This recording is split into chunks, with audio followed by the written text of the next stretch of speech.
Salut tout le monde! Aujourd'hui, on parle de la première étape pour devenir autonome en alimentation. C'est parti! Vous devez penser que l'autonomie alimentaire, c'est pas pour tout le monde. Si oui, je m'appelle Olivier Lambert et suivez-moi dans mon parcours vers l'autonomie alimentaire.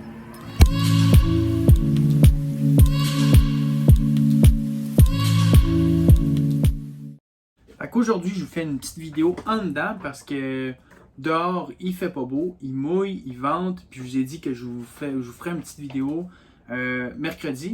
Puis demain, on est mercredi, je suis en train de tourner la vidéo, puis il fait toujours pas beau. Fait que j'ai dit de la merde, on va faire ça en dedans aujourd'hui. Pour aujourd'hui, ce qu'on va parler, vous l'avez vu dans l'intro, on va parler de la première étape pour devenir autonome en alimentation. Donc si vous avez regardé l'introduction au cours, vous allez voir que la première étape, c'est de trouver son taux de résilience, ou plutôt son taux d'autonomie alimentaire.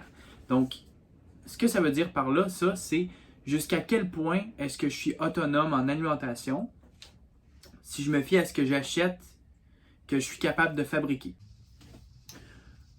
Donc, c'est très facile. Dans le fond, la méthode que moi j'utilisais pour trouver mon taux de résilience, et puis je le fais encore des fois, parce que ça l'aide des fois à s'ouvrir les yeux puis de dire crime, je pourrais substituer un produit.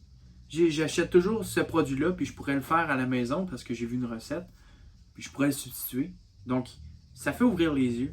On voit qu'on a du stock dans notre panier qu'on n'est pas capable de faire, puis on se dit, peut-être que je pourrais trouver une solution. Fait que ça l'aide à ça.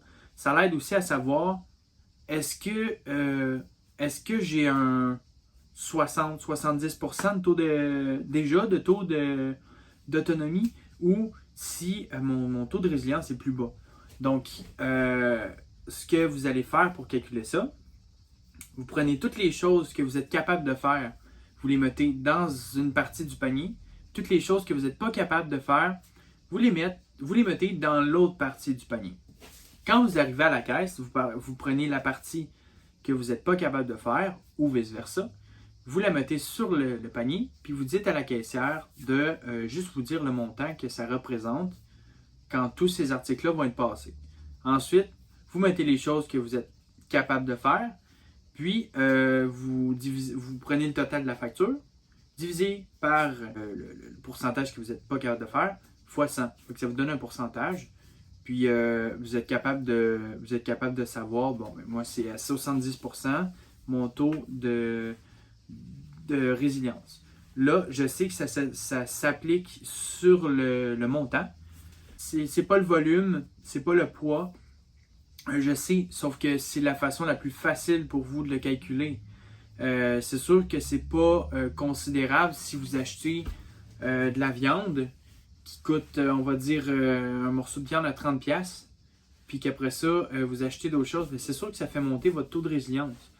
Mais si vous achetez des choses que vous êtes capable de faire, puis que ça coûte beaucoup d'argent, ça va faire monter celui-là.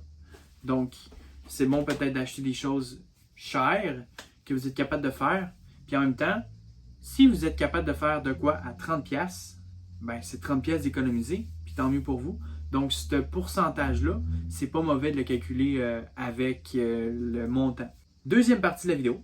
Moi, je vais toujours avec une règle. Quand je fais mon épicerie, je vais regarder les produits. Je vais me dire, est-ce que je suis capable de le faire moi-même? Est-ce que quand je vais le faire moi-même, je vais utiliser des produits qui peuvent pousser dans mon jardin ou qui sont locaux? Si oui, je peux le mettre dans la partie autonomie, on va dire ça comme ça. Dans les choses que je suis capable de faire. Sinon, comme la viande, le lait, je ne suis pas capable de faire ça. Tout ce qui dérive de ça aussi, des produits laitiers, des produits qui contiennent de la viande, je ne suis pas capable de faire ça. Donc, moi, j'ai juste des végétaux qui poussent. Donc, je ne peux pas aller m'autosuffire en viande. Quand j'achète de la viande, je la mets dans ma partie où est-ce que je ne peux pas m'autosuffire avec. Comment regarder un peu ce que vous pouvez substituer? Je vous donne quelques exemples. Du thé Arizona. Le thé Arizona, c'est une infusion de thé, dans le fond, à froid, avec du sucre. C'est pas plus que ça. Ça, je serais capable de le faire moi-même. Maintenant, est-ce que je serais capable de le faire moi-même avec des produits que je suis capable de faire pousser ou locaux? Non. Donc, je ne pourrais pas substituer ce produit-là, à moins que je fasse pousser une autre plante qui substituerait le thé. Il y a sûrement d'autres plantes qu'on pourrait utiliser pour substituer le thé vert, puis faire une autre boisson froide qui se boit l'été.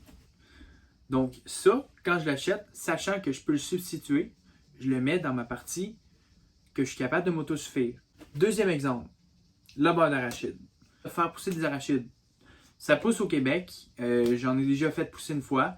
Ça a été un raté. Mais je sais que ça pousse au Québec. Donc, peut-être que vous pourriez faire votre beurre d'arachide vous-même. À vérifier. Si oui, si vous êtes capable de faire pousser des arachides en masse puis que vous avez la superficie, ben, vous le mettez en haut. Vous êtes capable de vous autosuffire en beurre d'arachide, donc vous le mettez en haut. Troisième exemple, les biscuits Ritz. Je suis un grand fan de biscuits Ritz.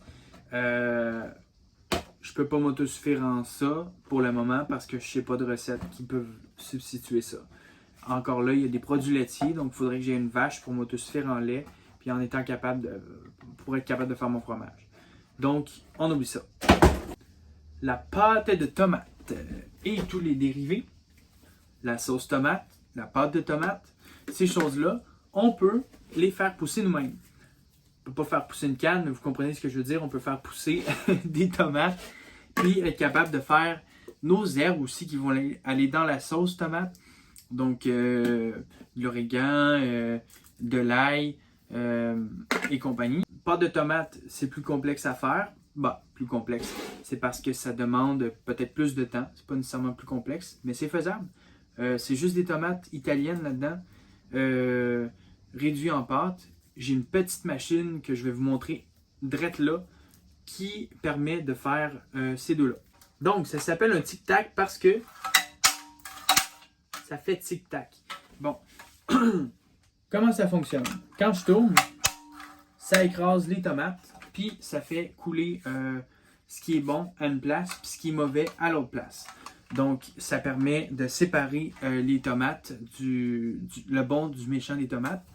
Petit lapsus, petite parenthèse. Le tic-tac. Je l'ai acheté en passant sur Marketplace, genre 10-20$, une madame qui vendait ça. Puis, je pense que ça vaut la peine d'acheter sur Marketplace parce qu'il y a des choses, des fois, des trouvailles que vous pouvez prendre, trouver. Ça, neuf, ça doit coûter un petit 80, 100$, je sais pas, j'ai pas regardé les prix. Mais ça doit coûter quand même assez d'argent. Puis je l'ai eu pour 10-20$.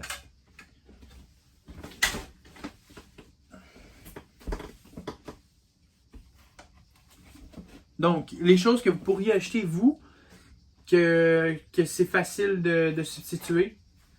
La compote de pommes, moi je l'ai en canne maintenant. Je l'ai fait moi-même.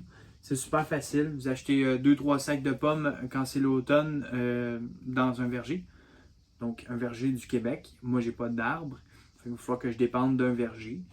C'est sûr que c'est un verger du Québec. Donc, je ne suis pas autonome là-dedans. Mais j'aime mieux encourager un verger du Québec que d'acheter des choses chimiques que je ne sais même pas d'où viennent mes pommes. Puis, je ne sais même pas s'il y a des produits chimiques dessus.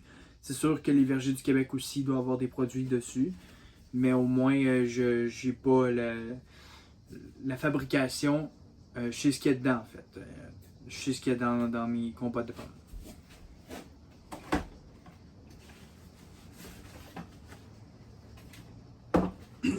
Une autre chose que vous pouvez substituer pour faire pousser super bien dans votre jardin, la moutarde. La moutarde, ça pousse quand même bien dans un jardin. En plus de ça, c'est un engrais vert. Puis vous allez pouvoir vous faire des petits pots de moutarde après. C'est super simple. C'est sûr qu'il faut s'habituer maintenant à la moutarde à l'ancienne.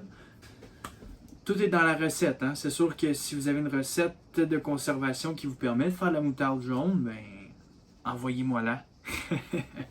Parce que j'en ai pas. Puis j'aimerais bien avoir ça. Fait que là, il y a toutes les choses aussi de relish. En fait, là, moi, là, tout ce que je prends qui est dans un pot en verre, je le mets dans ma partie que je suis capable de faire. Ça peut être des sauces, ça peut être des bouillons, ça peut être toutes sortes de choses. Ah, les bouillons. Si vous achetez des bouillons à l'épicerie, vous mettez ça en haut.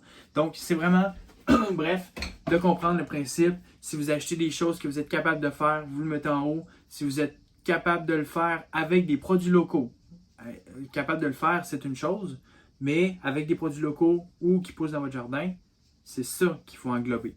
Fait que c'est ça qui fait que vous avez votre partie du panier. Ensuite, je mets tout le reste en bas dans la section du bas du panier pour séparer mes deux catégories dans mon panier. Voilà, c'est comme ça qu'on trouve notre taux d'autonomie alimentaire ou plutôt notre taux de résilience. Si vous avez des questions encore là, n'hésitez pas à me suivre sur Facebook ou sur YouTube. Posez-moi vos questions sur ma page Facebook ou en commentaire dans la vidéo sur YouTube. Je vous souhaite une très bonne journée et puis à bientôt pour une autre vidéo.